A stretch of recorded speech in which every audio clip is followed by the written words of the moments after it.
UP ATS ने ISI agent को गिरफ्तार किया है रूस में। खास बात यह है कि पाकिस्तान के खुफिया एजेंसी के लिए काम करने वाला ये एजेंट रूस स्थित भारतीय दूतावास में ही तैनात था। इस प्लान को जो फेल करने में बात की जा रही है कि किसका हाथ है या ये किसने बताया है और किस तरीके से इसको बुक किया गया, उसमें कहा जा रहा है रशिया ने ये किया है। भारत और रूस के ये बढ़ते हुए ताल्लुकात पाकिस्तान पर, खित्ते पर, दुनिया पर कैसे असरअंदाज हो सकते हैं? भारत के एक तरफ तो वो अमेरिका का बड़ी इत्तेहादी तो नहीं कहते, वो अपने आप को कहते हैं स्ट्रेटेजिक पार्टनरशिप है, और दूसरी तरफ वो रूस की भी स्ट्रेटेजिक पार्टनर बन गए हैं। इंडिया और रशिया की दोस्ती की तो उसकी दोस्ती की मिसालें दी जाती हैं, उसकी दोस्ती की ना मिसालें दी जाती हैं कि दोस्ती हो तो इंडिया और रशिया की तरफ। माइक्रोसॉफ्ट सीईओ सत्या नडेला आ रहे हैं इंडिया।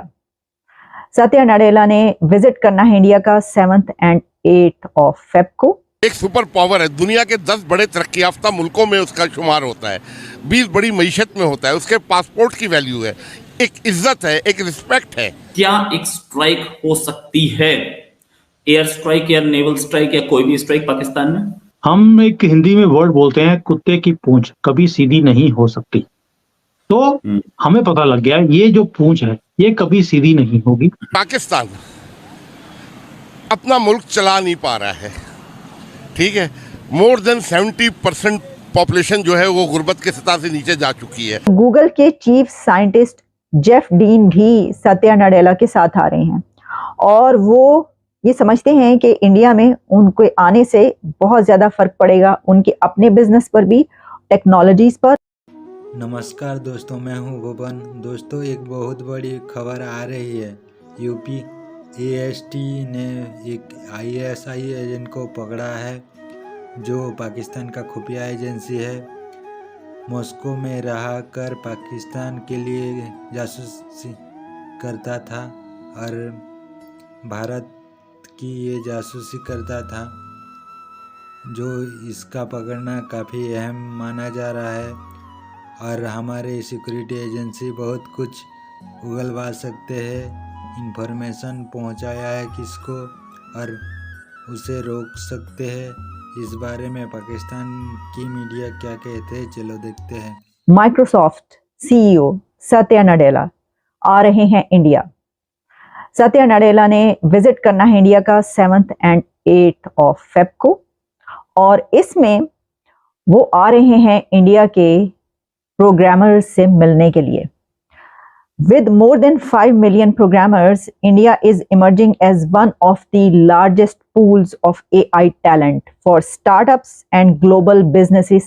ये समझते हैं वो ये समझते हैं कि इंडिया जो है इस वक्त more than 5 million programmers के साथ एक ऐसी emerging market है, largest pools of AI talent for startups and global businesses। ये जो हम बात करते रहते हैं ग्लोबल बिजनेसेस पर, जो रूल कर रहा है वो इंडिया की यूथ है, तो इसके सच का एक ये एग्जाम्पल है कि अब माइक्रोसॉफ्ट सीईओ ये कह रहे हैं कि वो इंडिया में आकर उन प्रोग्रामर से मिलना चाहते हैं और उनको अट्रैक्ट करना चाहते हैं, क्योंकि ब्लूमबर्ग की खबर मेरे सामने है और ब्लूमबर्ग की खबर ये है about the opportunities and challenges with next generation AI. और गूगल चीफ जो हैं वो साइंटिस्ट जेफ डीन, वो बात करेंगे AI's next frontier with researchers, developers and startups in Bangalore, और फिर वो पार्टिसिपेट करेंगे इसके अलावा और बहुत से प्रोग्रामों में, और India's role in to enable AI to drive massive society impact. AI में इंडिया के 5 million programmers is seen as a key player in shaping the future of AI। उनको ऐसे देखा जा रहा है कि जो आर्टिफिशियल इंटेलिजेंस का फ्यूचर शेप हो रहा है उसमें जो की रोल प्ले कर रहे हैं और करेंगे वो इंडिया के नौजवान हैं।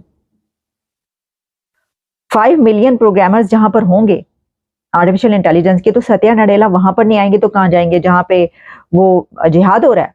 देखिए ना, जिस कंट्री में सियासत में भी जिहाद चल रहा है, सोशल मीडिया पर भी जिहाद हो रहा है, जिहाद के ऊपर जो है वो पॉलिटिकल पार्टीज भी चल रही हैं और हर तरफ जो है जिहादी जिहाद चल रहा है, तो आपको क्या लगता है कि जो सत्या नडेला और सीईओ जो हैं गूगल से लेकर और अल्फाबेट तक और पूरी दुनिया के, वो किधर जाएंगे? वो तो वहीं पर जाएंगे कि जहां पर 5 मिलियन प्रोग्रामर्स उन्होंने पैदा किए, उन्होंने बनाए हैं, उन्होंने उनको तालीम दी है, एजुकेशन दी है, उन्होंने अपने दरवाजे खोल दिए पूरी दुनिया के टेक कंपनीज के लिए और टेक्नोलॉजिस्ट के लिए और पूरी दुनिया के ऐसे लोगों के लिए कि आओ सीखो भी आकर और हमारे नौजवानों को भी सिखाओ अगर तो, और ठीक है इनको जो है आप की रोल ये प्ले कर सकते हैं दुनिया को शेप करने के लिए, तो आप इनको लेकर जाएं, यही है ना। तो देखिए आप पॉलिटिक्स देख लें, बेशक सियासी महाज देख लें, या आप टेक्नोलॉजी का महाज देख लें, या आप बिजनेस का महाज देख लें, हर महाज पर इस वक्त भारत हर एक को पछाड़ता हुआ नजर आ रहा है और उसके नौजवान जो है वही आगे बढ़ते हुए नजर आ रहे हैं और हर कोई उनको उठा उठा के जो है वो लेके जा रहा है कि भाई यहाँ पर ये टैलेंट है, यहाँ पर टैलेंट के जो हैं वो ढेर लगे हुए हैं। आप ये देखें कि पाकिस्तान अपना मुल्क चला नहीं पा रहा है, ठीक है। मोर देन 70% पॉपुलेशन जो है वो गुर्बत के सतह से नीचे जा चुकी है। ये यूएनओ की रिपोर्ट है कि मैं अपने घर से लाके नहीं दे रहा हूँ। 10 करोड़ लोग रात को भूखा सो रहे हैं। आवाम की अक्सरियत को बुनियादी ज़रूरियात नहीं है अवेलेबल, बिजली, पानी, गैस, साफ़ पानी। 2.5 करोड़ बच्चे स्कूलों से बाहर हैं। ज़िंदगी के किसी शोबे में हमने 70 साल में कोई तरक्की नहीं की है, कोई हमारे पास अचीवमेंट नहीं है, कोई दुनिया को दिखाने के लिए कोई एसेट नहीं है, ठीक है। ये मुल्क चल नहीं पा रहा है।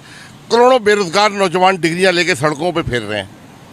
पाकिस्तान उनको मुलाजमत नहीं दे पा रहा है, जॉब नहीं दे पा रहा है, बेघरों को छत नहीं दे पा रहा है, ठीक है।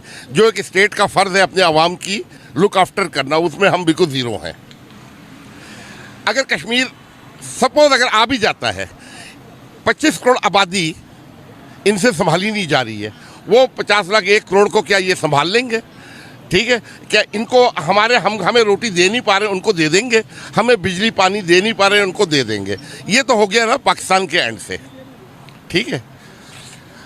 अब आ जाए आप कश्मीर की तरफ। कश्मीर में कश्मीरी आवाम को बिजली जो है वो 16 रुपये यूनिट की मिल रही है, हमें मिल रही है 100 रुपया यूनिट। उनका दिमाग ख़राब है कि वो 16 रुपये की चीज़ छोड़कर 100 रुपये की ख़रीदें। वहाँ पर प्याज टमाटर 20 रुपये किलो है, ठीक है। उनका दिमाग ख़राब है कि वो 20 रुपये और 40 रुपये किलो की प्याज टमाटर छोड़ के यहाँ पे 200 और 300 रुपये का प्याज किलो ख़रीदें, ठीक है। तीसरी चीज़ ये है कि वो जिस मुल्क के शहरी हैं, इंडिया का एक स्टेटस है, ठीक है ना, एक सुपर पावर है, दुनिया के 10 बड़े तरक्की याफ्ता मुल्कों में उसका शुमार होता है, 20 बड़ी मईशत में होता है, उसके पासपोर्ट की वैल्यू है, एक इज़्ज़त है, एक रिस्पेक्ट है, ठीक है। उनको छोड़ के हमारा पासपोर्ट जो सोमालिया से भी नीचे जा चुका है, हम हमारा पासपोर्ट लेंगे इंडियन पासपोर्ट छोड़कर।